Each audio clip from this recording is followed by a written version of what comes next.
Good morning, everybody. Matt Modi here with oddsjam. Let's hammer some NBA player props. So we had an off day yesterday, meaning that there was no NBA games played. Not that my picks were off or anything like that. NBA took the day off, I'm guessing because of the national championship last night. So there were no NBA player prop picks yesterday. But for today, we got a new full slate of NBA games, which means we have NBA player props to hammer.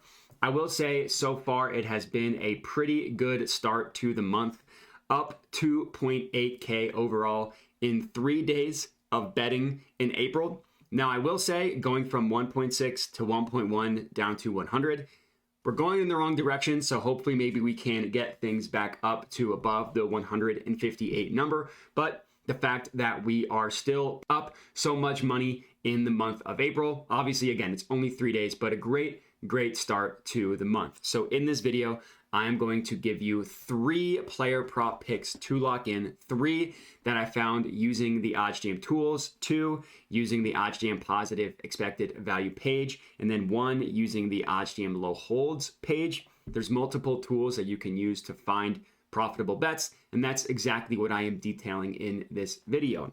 So the first play that we're going to go ahead and lock in here is Bam Adebayo under 18.5 points. This is at plus 100 odds at Bet365. So I locked this in. The way I have my bankroll set up is that for player props, I'll mostly just risk 3/4 of a unit, or if it's for minus money, I will risk to win 3/4 of a unit. That's how I have it set up for player props. So that's what I put on this Bam Adebayo one, under 18.5 points.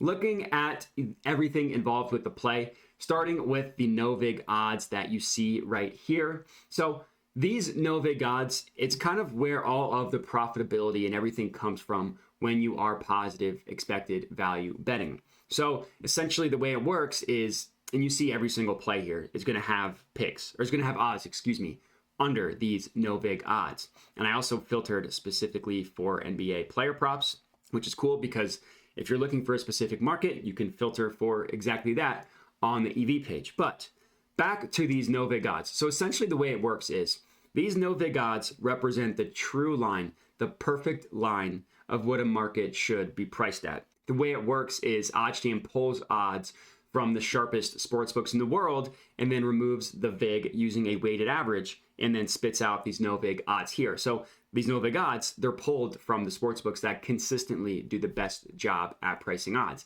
That is why we view them as the oddsjam perfect line, right? The most accurate representation of a market because they're pulled from the sportsbooks that consistently do the best job. It's as simple as that. Basically, if you kind of think about it from a holistic view, these X amount of sportsbooks always consistently do the best job at pricing odds. So what we're going to do is we're going to remove the vig from all those sharp sports books, use a weighted average, giving heavier weight to the sharper books, and then try to find opportunities where we can get better odds. That just better odds, when I say that, just means better for us betting on the games, which just means more money, right? Higher odds, higher payouts.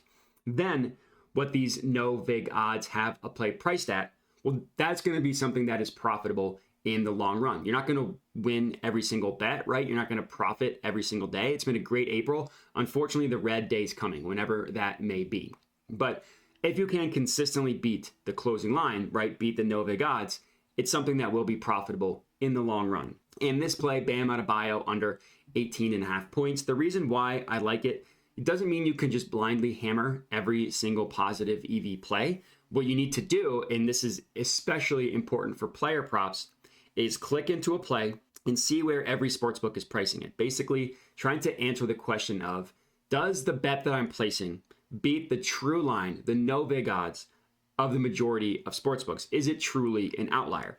And for plus 100 odds, it's actually very easy to learn that answer because plus 100 is just even money. So if one sportsbook has their odds favored to a certain way, that's what side they are favoring. And as we can see from the screenshot here, majority of sportsbooks are favoring the under, right? Pretty much every sportsbook, BetMGM, Caesars, DraftKings, BetOnline, Betway, Pinnacle, all have the under as the more expensive play, which is them telling you that they think he's more likely than not to go under 18.5 points. So they're charging more money for it. So play number 1, we're looking at Bam Adebayo to go under 18.5 points, plus 100 odds at bet365. Play number 2, we are heading to Florida in Orlando, and we're locking in Evan Mobley to go over 17.5 points. This is at minus 105 odds at BetMGM. So the oddsjam perfect line prices this at about minus 107, essentially, if we can round up from this number here. So that's a good sign, right? The gap between these two numbers, the bigger the gap, the higher the percent you see here on the left. And this percent here just gives you your percent of expected value, or your percent edge over the sportsbook you're placing the bet with. Can also be viewed as your profit margin. There are a couple different ways to view what this percent represents. They all have the same answer. It's just whatever makes the most sense for you is kind of the best way I would honestly recommend that you think about it.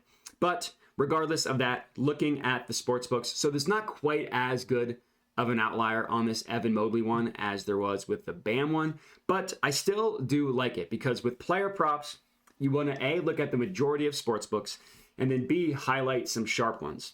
And you'd be surprised, DraftKings and FanDuel do a better job than the average sportsbook at pricing player props specifically.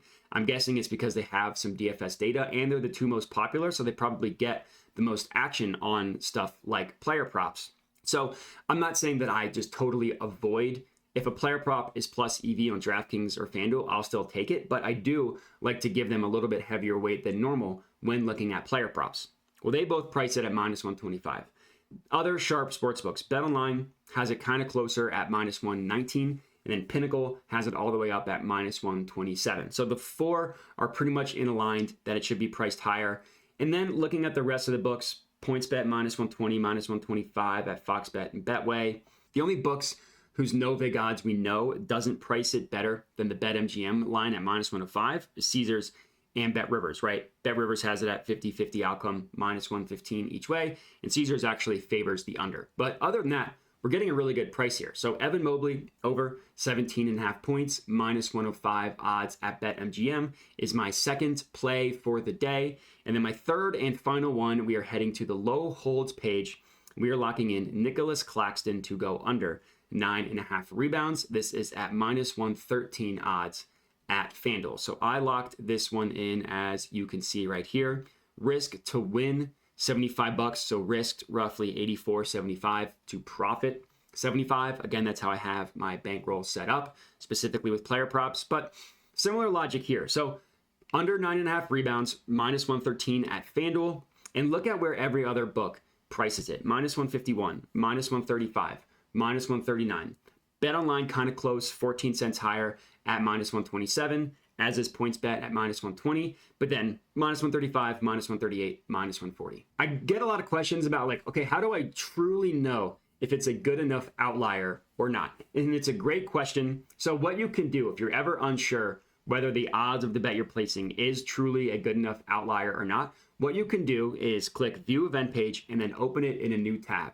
What it does is it pulls up the screen you see here. So it's the market that you're betting, in this case, obviously player rebounds, in the game that you're betting, obviously Timberwolves versus Nets, and it pulls up where every sportsbook is pricing their odds for in their lines, right? Their lines and their odds for this market.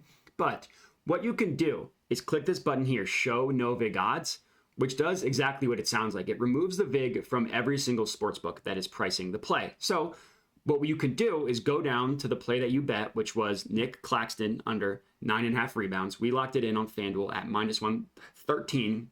What you can do is look at where the no vig odds of every other sportsbook is pricing this, right? If the majority of them have it above minus 113, then that is a good sign for our bet. And the answer is yes.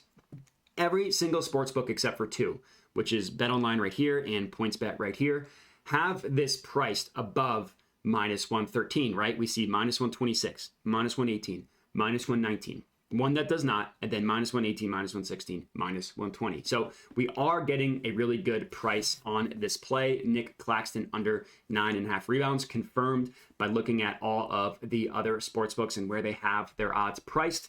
And that's going to be it. So 3 player props for you guys to lock in on this video. Hopefully this video made sense. If you have any questions, please comment and let me know. Other than that, remember, like, comment, subscribe, hit me up on Twitter at my handle that you see on the screen here.